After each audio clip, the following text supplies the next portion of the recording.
থেকে 12টার সময় এসেছি। মসজিদের জিম্মেদারি আছে, আমার মসজিদে 3 জন ইমাম। তাদের আপনার আমি জোহরে নামাজ পড়া হয়েছে, আসরের নামাজ পড়িয়েছি।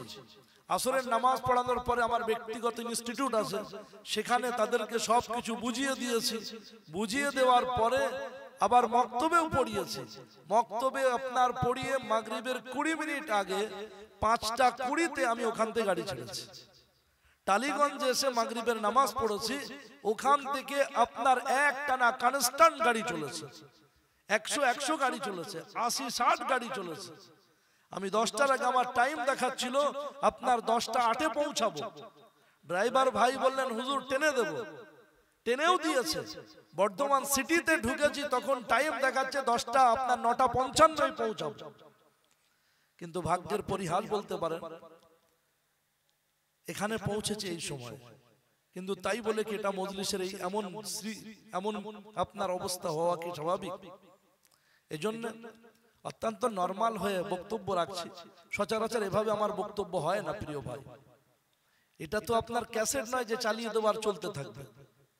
ইমোশনালি মানুষের মনের মধ্যে ফিলিং অফ দ্য হিউম্যানিটি, মানবিক বোধ না এলে সে কেমন করে কথা বলবে? কথা বুঝছেন তো? আলহামদুলিল্লাহ পরিশ্রম করি। একাধারে আপনার কনস্ট্যান্ট 3 মাস চলছে। 3 মাস বক্তব্য করতে করতে 6 তারিখে আপনার নদিয়া জেলায় বক্তব্য সেরে 7 তারিখ সকালে আর্লি মর্নিং এ ফ্লাইটে ওমরার জন্য 42 জন কাফেলা নিয়ে গেছে। সেখানে গিয়ে অক্লান্ত পরিশ্রম, পুরো টিমকে আপনার সব জায়গায় জিয়ারত করানো, তাদেরকে আপনার 5-7টা করে ওমরা করানো। কিছু ইমোশনাল যুবক সাথী ছিল, তারা কেউ 7টা-8টা করে ওমরা করেছে, তাদের সঙ্গে আমাকেও করতে হয়েছে। একটা ওমরা মানে আলেমদেরকে জিজ্ঞাসা করুন, একটা ওমরা সাই আর আপনার সাফা মারওয়া থেকে নিয়ে আর তওয়াফ থেকে নিয়ে একটা ওমরায় 5 কিলোমিটার হাঁটতে হয়। তাহলে 7টা ওমরা করা হয়েছে, আল্লাহ করিয়ে নিয়েছেন। 5-7 35 কিলোমিটার আপনার ওয়াকিং মেহনত হয়েছে। তার সঙ্গে সঙ্গে ওখানকার ওই আবহাওয়া সমস্ত সবকিছু মেনটেন করে 24 তারিখ রাত্রে আপনার ফিরেছি। 25 তারিখ থেকে জলসা। আবার এদিকে কিতাব বুখারী শরীফ শেষ করতে হবে। যার কাছে আউয়াল ছিল তিনি কমপ্লিট করে দিয়েছেন। আমার কাছে জিলদে সানি কিতাবুল মাগাজি থেকে ছিল, আমার শেষ হয়নি, টেনশন আছে। রাত দিন আপনার সেখানে ফজরের পর থেকে চলে গেছি, যেখানেই জলসায় গেছি ফজরে এসে মাদ্রাসায় অ্যাটেন্ড করেছি মসজিদে। তো আমরাও পরিশ্রম করছি। আপনারা যদি একটু সুযোগ না দেন, এই ভাঙা অবস্থাতে মানুষের কাছে মিনতি করলাম, বিনয় করলাম, অত্যন্ত কষ্ট লাগে। শুনলেন না, চলে গেলেন। যারা চলে গেলেন তারা ভাগ্য বিড়ম্ব, তারা কপাল পোড়া, তারা অভাগা, তাদের নসিবে এতটুকু ছিল। তো আল্লাহ তো আমাকে সওয়াব দেবেনই দেবেন। আমি মুসাফির এসেছি আল্লাহর দ্বীনের কথা শোনাতে। ইনশাআল্লাহ আল্লাহ যতটুকু শুনিয়ে নেবেন আমি শোনাবো, আমি সওয়াব পাবো, নেকি পাবো, ভার্চু পাবো আল্লাহর পক্ষ থেকে। এজন্য সান্ত্বনা পাই। একটা মসজিদে একজন ইমাম 12 বছর ইমামতি করে। সেই মসজিদের ইমাম যাকে আলিফ বা তা পড়েছিল, সে আপনার ধনকুবের হয়ে, অর্থবান হয়ে, মসজিদের সেক্রেটারি হয়ে ইমামকে তুচ্ছ তাচ্ছিল্যের সঙ্গে তাড়িয়ে দেয়। গ্রাম থেকে ইমাম কামতে কামতে চলে যায়। সেই ইমাম দ্বিতীয়বার রিটার্ন যখন গ্রামে আসে, সালাম দেওয়ার লোক থাকে না। এমন সিচুয়েশন হয় না, হয় না? এজন্য ওলামারা এটাতে দুঃখ পায় না। একটা মাদ্রাসার মুদাররিস কষ্ট করে কিছুই ছিল না, মাদ্রাসা নামক এই নামটা এলাকার মানুষ জানতো না। সে ভিক্ষা করে মানুষের কাছ থেকে মুষ্টির চাল নিয়ে মানবের দুয়ারে দুয়ারে হস্ত প্রসারিত করে 1 পয়সা 2 পয়সা করে এনে একটা ছোট্ট দ্বীনি প্রতিষ্ঠান নির্মাণ করে। তিলে তিলে তিল তিল সঞ্চয় বিন্দু বিন্দু সিন্ধু হয়ে যখন 4 কামরা রুম তৈরি হয়ে যায়, পাঁচিল দিয়ে ঘেরা হয়, একটা সাবমার্সাল লেগে যায়, আপনার ওয়ারিং হয়ে যায়, কল ঘোরালেই জল, আর দেওয়াল টিপলেই আলো জ্বলতে, পাখা ঘুরতে আরম্ভ করে। এলাকার মানুষ ড্যাব ড্যাব করে তাকায় যে লোকটা এসেছিল সাইকেল চড়ে, কিন্তু আজকে বাইক কেন চড়ছে, কিভাবে সাইকেল থেকে বাইক কেন হলো? বুঝতে পারছেন? কেন ওর প্রেস করা জামা, কেন ওর এত সুন্দর আপনার হবে?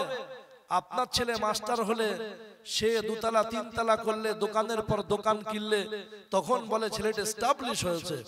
আর কেন, এ কি বোকা বব্বর মাথা মোটা কপাল পড়া ছিল নাকি? এ কি পড়াশোনায় ভালো ছিল না? তো তখন তাকে পাছায় লাথি মেরে মাদ্রাসা কেড়ে নেয় আর বলে যে মাদ্রাসার জন্য সবকিছু হচ্ছে, কে মাদ্রাসা থেকে তাড়িয়ে দেয়। সে বেচারা চোখের পানি ফেলতে ফেলতে কাঁদতে কাঁদতে চলে যায়। পরের বছরে রমজানের পরে কিছু ছাত্র সেই হুজুরের সঙ্গে সেখানে চলে যায়, গিয়ে মাদ্রাসাটা বড় হয়ে যায়, বিরান হয়ে যায়। 40 জনের মাদ্রাসা 8-9 জন ছাত্র নিয়ে টিম টিম করে চালানো হয়। এটা পজিশন, এটা সিচুয়েশন। আবার কোন আল্লাহওয়ালা হিম্মত করে বুকের বল নিয়ে এসে আবার শুরু করে, আবার গ্রামবাসীকে উৎসাহ দেয়, আবার চলতে শুরু করে, আবার 10 বছর পরে তার পাছায় লাথি মারে। এভাবে রোটেশন চলছে, এতে দুঃখ পাওয়ার কিছু নাই। নবীর নাতি হযরতে হাসান আর হুসাইনকে মেরেছিল তারা, নবীজি কোরআন শিখিয়েছিলেন যাদেরকে, নবীজি যাদেরকে সাহাবা নামে লকাব দিয়েছিলেন তাদের ছেলেরাই মেরেছিল। নবীজির সাহাবী, নবীজির শালাবাবু আপনার আমিরে মুয়াবিয়ার ছেলে ইয়াজিদের সাঙ্গপাঙ্গরা আল্লাহর নবীর নাতি হযরতে হুসাইনকে কারবালার প্রান্তরে শহীদ করে দিয়েছিল। এজন্য নবী কাঁদবেন, কার উপরে কাঁদবেন? নবীকে কষ্ট দিয়েছে নবীর উম্মতের এক ফরদ, একটা শ্রেণী, একটা গোষ্ঠী কষ্ট দিয়েছে। সেজন্য আমরা উলামায়ে কেরাম নবীর উত্তরসূরি, নবীর ওয়ারিস, দুঃখ পাই, কষ্ট পাই, আবার সান্ত্বনা নিয়ে নেই ভাই। এজন্য দুঃখ নেবেন না, বেদনা নেবেন না। হয়তো রেগে কথা বলে ফেললাম, তার সাথে সাথে মাইক ম্যানও ডিস্টার্ব করতে আরম্ভ করলো। যাই হোক ভাই, please, I am sorry, thank you so much, আল্লাহর রাস্তায় মাফ করবেন। তো সম্মানীয় সুধী, আমি আমার বক্তব্যের পরিধি বেশি না বাড়িয়ে শুধু এতটুকু বলবো যে মাদ্রাসা আমাদের জন্য বড় রহমত, মাদ্রাসা আমাদের জন্য বড় করুণা, মাদ্রাসা আমাদের জন্য বড় অনুকম্পা আল্লাহর পক্ষ থেকে। এই মাদ্রাসাগুলো না থাকলে আমরা দিন পেতাম না, ঈমান পেতাম না, আমরা আজান শুনতে পেতাম না, আর আমরা জানাজা পড়নে ওয়ালা পেতাম না, আমরা দাফন কাফনের লোক পেতাম না। এটা আল্লাহর পক্ষ থেকে বড় করুণা। এজন্য এই মাদ্রাসার প্রতি আমরা খেয়াল রাখবো।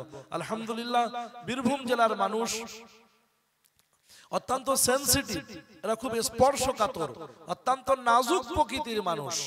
এজন্য আপনাদেরকে বলবো ভাই, এই মাদ্রাসা যেখানে চলছে, এই মাদ্রাসার পার্টিকুলার স্থায়ী কোনো রোজগারের ব্যবস্থা নাই। মাদ্রাসা, মসজিদ, মক্তব, খানকা, ঈদগাহ, মার্কাজ, এগুলো মুসলিম উম্মার তিল তিল সঞ্চয় থেকে তৈরি হয়েছে। আগে কিন্তু এই সিস্টেম ছিল না। আগে সিস্টেম কি ছিল? যে এলাকায় যে মানুষের কাছে যে সাবজেক্ট ছিল, কারো কাছে মনে করুন তাফসীর ছিল, কারো কাছে মনে করুন হাদিস ছিল, কারো কাছে মনে করুন ইলমু মান্তিক ছিল, কারো কাছে ইলমুল বালাগাত ছিল, কারো কাছে আপনার তর্কশাস্ত্র ফলসফা ছিল, কারো কাছে আপনার ইলমুল বালাগাত দর্শন শাস্ত্র আর অলংকার শাস্ত্র ছিল, কারো কাছে ইলমুন নহু আপনার গ্রামার ছিল, কারো কাছে ইলমুস সারফ আপনার বাক্য চয়ন পদ্ধতি ছিল। তো ছাত্ররা বিভিন্ন এলাকায় বিভিন্ন যোগ্যতা সম্পন্ন ব্যক্তিদের কাছে যেতেন, তাদের বাড়িতে থাকতেন, থাকবার জায়গা হলে রাত্রে ঘরে থাকতেন, আর জায়গা না হলে তাবু খাটিয়ে তার উঠোনে অবস্থান করতেন, আঙিনাতে বসবাস করতেন। দিয়ে সেই মুহাদ্দিস সাহেবের কাছ থেকে হাদিস সংগ্রহ করতেন, যার কাছে তাফসীর আছে তার কাছ থেকে তাফসীর সংগ্রহ করতেন, করার পরে সেখান থেকে চলে আসতেন কেউ বাসরাতে, কেউ কুফাতে, কেউ শামেতে, কেউ সিরিয়াতে, কেউ ইরাকে, কেউ লেবাননে, কেউ উর্দুনে, কেউ ইয়ামানে, কেউ ওমানে, এভাবে করে তারা ইলম অর্জন করতেন। তো আজকের আলহামদুলিল্লাহ এই মুসলিম উম্মাহ, এই আমার সাধারণ ইমানদার দিনদার ভাইয়েরা, বাবাজি, আব্বাজানেরা, এনারা কি করলেন? এনারা মাল্টি ট্যালেন্ট কোয়ালিটি গুলো, বিভিন্ন যোগ্যতা সম্পন্ন ব্যক্তিদেরকে একত্রিত করলেন। বর্ধমান টাউন থেকে নিয়ে এলেন মাওলানা আব্দুর রহিম সাহেবকে, উদাহরণস্বরূপ মাসাল তো মাসালাম, যিনি ফিকহ শাস্ত্রবিদ, যিনি মসলা মাসাইল ভালো জানেন। উত্তর 24 পরগনা বারাসাত সিটি থেকে নিয়ে এলেন মাওলানা আব্দুর রহমান সাহেবকে, যিনি আপনার তাফসীর বিশারদবিদ, তাফসীর ভালো জানেন। এমনি ভাবে আপনার সিউড়ি টাউন থেকে নিয়ে এলেন হযরত মাওলানা মুফতি মুসাদ্দিক সাহেবকে, যিনি আপনার মান্তিক সাবজেক্টে বড় স্পেশালিস্ট পারদর্শী। এইভাবে মাল্টি ট্যালেন্ট কোয়ালিটি গুলো, এইভাবে আপনার বিবিধ যোগ্যতা সম্পন্ন ব্যক্তিত্বকে একত্রিত করলেন, থাকবার জন্য রুম ব্যবস্থা করলেন, গোসলখানা, বাথরুম, টয়লেট এবং সার্বিকভাবে তাদের আহার আদির ব্যবস্থা করলেন। সকালে টিফিন, নাস্তা, ব্রেকফাস্ট, দুপুরের খানা, রাতের খানার ব্যবস্থা করলেন। আর বিবিধ জায়গা থেকে আগত পিপাসু ইলমের অনুসন্ধানকারী ছাত্রদেরকে তারা থাকবার বাসস্থান দিলেন, খাওয়া দাওয়ার পূর্ণ সহায়তা দিলেন, আর্থিক হেল্প দিলেন এবং এভরি ফ্যাসিলিটিস দেওয়ার মাধ্যম দিয়ে আল্লাহর কোরআনকে, নবীজির আহাদিসে মুবারাকার সুন্নতে মুতাহহারাকে সংরক্ষিত করলেন।